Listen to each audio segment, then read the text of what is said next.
Nikola Tesla, koji je svojim brojnim izumima stekao svjetsku slavu, rođen je 1856. godine u mjestu Smiljan kraj Gospića.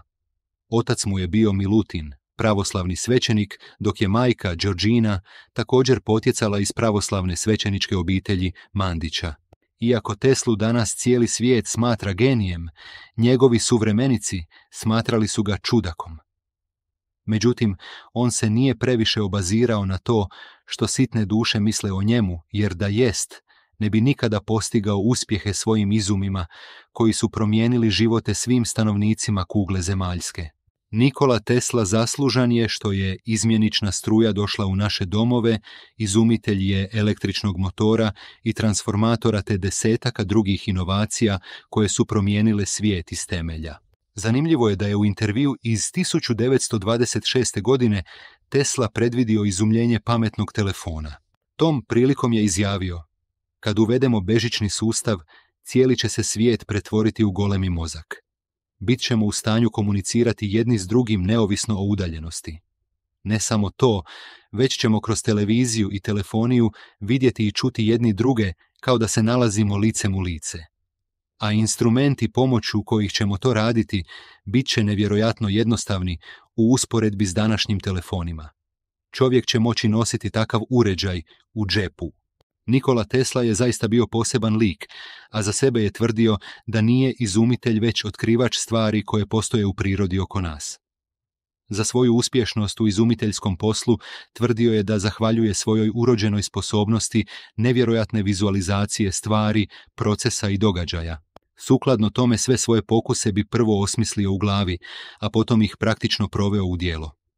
Tvrdio je kako je tu sposobnost imao od malena te da ponekad nije znao razlikovati svoju maštu od stvarnosti. Stoga je prolazio rukom ispred očiju da bi se uvjerio što je stvarnost, a što mašta. Nikola Tesla je bio visok 199 cm i u nevjerojatnoj tjelesnoj kondiciji. To najbolje ilustrira slučaj kada se jedne zime poskliznuo na zaleđenom njujorškom pločniku i umjesto da padne, napravio je salto i dočekao se na noge. Učiniti takvo što bio bi problem i nekom mlađem, a ne Tesli koji je tada imao 80 godina. Zanimljivo je da Nikola Tesla prvo školovanje započinje u rodnom Smiljanu, gdje ide u krajišku trivijalku, školu gdje se uči njemački jezik, računanje i vjeronauk, nakon čega odlazi u Gospić gdje ide u pripremnu osnovnu školu i nižu realnu gimnaziju. Iz Gospića odlazi u Rakovac u Karlovcu gdje završava višu realnu gimnaziju. U Grazu upisuje studij na Visokoj politehničkoj školi s stipendijom Vojne krajine, no nakon ukidanja stipendije zbog razvojačenja Vojne krajine, Nikola ne uspijeva završiti drugu godinu studija. Kako bi nadoknadio financijski gubitak, posvećuje se kartanju i kockanju, no ovaj plan mu ne uspijeva, pa odustaje od studija prije 3. godine. Kratko vrijeme Nikola Tesla radi u Mariboru, pa nakon smrti oca 1879. godine radi u realnoj gimnaziji u Gospiću. 1880. godine pokušava upisati studij u Pragu, što mu ne uspijeva, pa godinu kasnije počinje raditi u Budimpešti te sudjeluje u izgradnji prve telefonske centrale. U Parizu Tesla radi za Edisonovu tvrtku Continental Edison Company te 1883. godine u Strasburgu konstruira prvi model indukcijskog motora. 1884. godine Tesla odlazi u Sjedinjene države i postaje američki državljanin. U New York je stigao s 4 centa u džepu, nekoliko vlastitih pjesama, proračunima za leteći stroj i preporukom Edisonova suradnika Charlesa Batchelora, u kojoj je pisalo: "Gospodine Edison, poznajem 2 velika čovjeka, jedan ste vi, a drugi je mladić koji stoji pred vama." Nakon ovakve preporuke Edison ga je zaposlio u svojoj tvrtci. Upravo u Sjedinjenim Američkim Državama Tesla je postao poznat diljem svijeta po svojim izumima, a najviše po izumu izmjenične struje i svađom s američkim izumiteljem Thomasom Edisonom, koji je želio da se koristi samo istosmjerna struja. Edison je Tesli obećao nagradu od $50.000 američkih za poboljšanje primitivnih dinamostrojeva koji bi bili učinkovitiji, iako bi i dalje proizvodili istosmjernu struju. Tesla je nekoliko mjeseci neumorno radio, spavajući svega nekoliko sati na dan. Kad je riješio problem, zatražio je obećanu nagradu. Na tomu je Edison bahato odbrusio: Tesla, vi ne razumijete američki smisao za humor. Duboko razočarani i povrijeđeni Tesla odmah je dao otkaz. Nakon svađe s Edisonom 1885. godine, Tesla osniva vlastitu kompaniju, Tesla Electric and Manufacturing Company. Godinu kasnije tvrtka mu propada, pa se uzdržava teškim fizičkim radom, poput kopanja kanala. 1887. godine Tesla osniva Tesla Electric Company i prijavljuje patente, poput višefaznog sustava prijenosa električne energije, indukcijskog motora, generatora i transformatora. Godinu dana kasnije, 1888. Tesla ulazi u partnerstvo s Georgeom Westinghouseom i prodaje mu patente na bazi izmjenične električne energije za $1 milijun. Međutim, na kraju je dobio samo oko $60,000 od Westinghousea. 1890. godine započinje istraživati struje visokih frekvencija i godinu kasnije izrađuje Teslinu zavojnicu. 1893. godine je održana izložba u Chicagu posvećena dostignućima iz elektrotehnike, gdje Tesla prikazuje prednost izmjenične energije. 1895. godine u Teslinu je laboratoriju izbio požar koji je uništio sve uređaje, nacrte, arhiv i Nikoline privatne stvari. U samo godinu dana podigao je novi laboratorij u kojem je s transformatorom vrlo visokoga omjera transformacije, koji je poslije nazvan Teslin transformator, postizao vrlo visoke napone i stvarao vrlo snažna električna polja. U njima su električna pražnjenja bila burna, slična munjama, a svjetleće su cijevi svjetlile iako nisu bile spojene s vodovima. U radu s visokofrekvencijskim strujama ustanovio je kako one i uz visoke napone nisu opasne za čovjeka, te je predvidio njihovu primjenu u liječenju. Daljnja su istraživanja Teslu navela na zamisao kako bi se s pomoću takvih snažnih visokofrekvencijskih elektromagnetskih polja mogla prenositi električna energija na velike udaljenosti bez upotrebe električnih vodiča.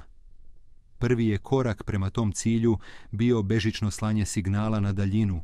1896. godine je na Nijagarinim slapovima puštena u rad hidrocentrala u kojoj su korišteni Teslini patenti na bazi izmjenične električne energije. Nikola Tesla je izumio radiokomunikacije i daljinsko upravljanje. Načinio je model broda kojim je s pomoću električnih signala bežično upravljao na daljinu, a javno ga je 1898. prezentirao u New Yorku. U to su doba drugi izumitelji radija prenosili signale na udaljenost od samo nekoliko kilometara. U osnovnom patentu, koji je trademarkirao 1987. u obrazloženju, stoji kako će uređaji imati i druge korisne primjene, kao što je, na primjer, prijenos signala. U Colorado Springsu, gdje je boravio od svibnja 1889. do rane 1900. godine, došao je do vjerojatno svog najvećeg otkrića, stojnih valova.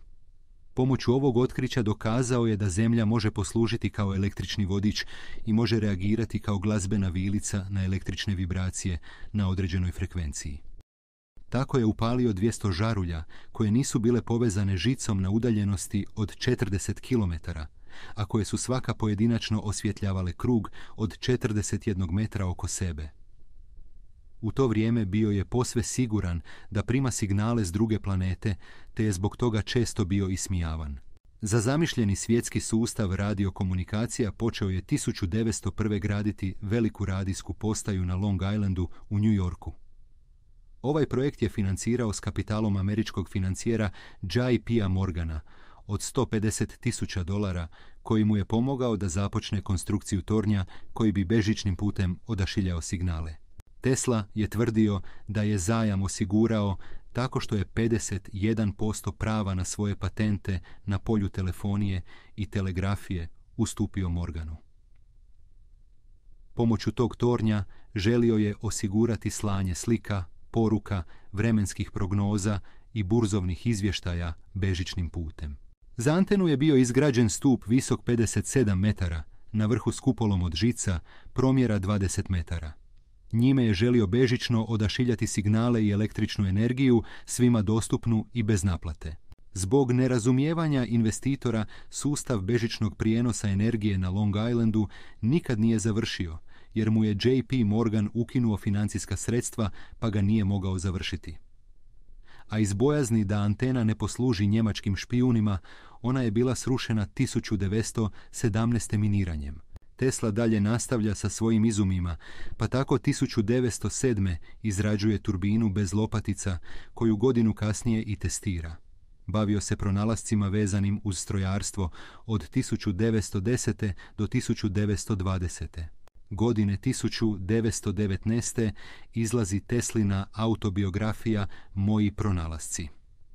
Tesla i dalje prijavljuje patente iz različitih područja kao patent za vakumiziranje, letjelica za vertikalno polijetanje, bavi se poboljšanjem procesa proizvodnje sumpora, željeza i bakra. Edisonovu medalju, najveće priznanje američkog društva elektroinženjera Tesla, je dobio 1917. 1926. godine je postao počasni doktor sveučilišta u Zagrebu, a 1937. dobiva počasni doktorat Politehničke škole u Grazu i sveučilišta u Parizu. Nikola Tesla imao je veoma mali broj bliskih prijatelja. Među njima bili su pisci Robert Underwood Johnson, Mark Twain i Francis Marion Crawford. U financijskim pitanjima bio je prilično nespretan, ekscentričan i kompulzivan. I među znanstvenicima i u javnosti pratio ga je glas samotnjaka i ekscentrika. Tesla je preminuo na 33. katu hotela New Yorker u New Yorku 7. siječnja 1943. godine u 87. godini života. Nakon njegove smrti kovčezi, u kojima se nalaze Teslini papiri, diplome i druge počasti, kao i njegove laboratorijske bilješke, zapečaćeni su. Neko vrijeme nalazili su se u vlasništvu Teslinog rođaka i jedinog nasljednika Save Kosanovića. On je kasnije svoje tako stečeno nasljedstvo poklonio gradu Beogradu, a u svrhu osnivanja muzeja Nikole Tesle.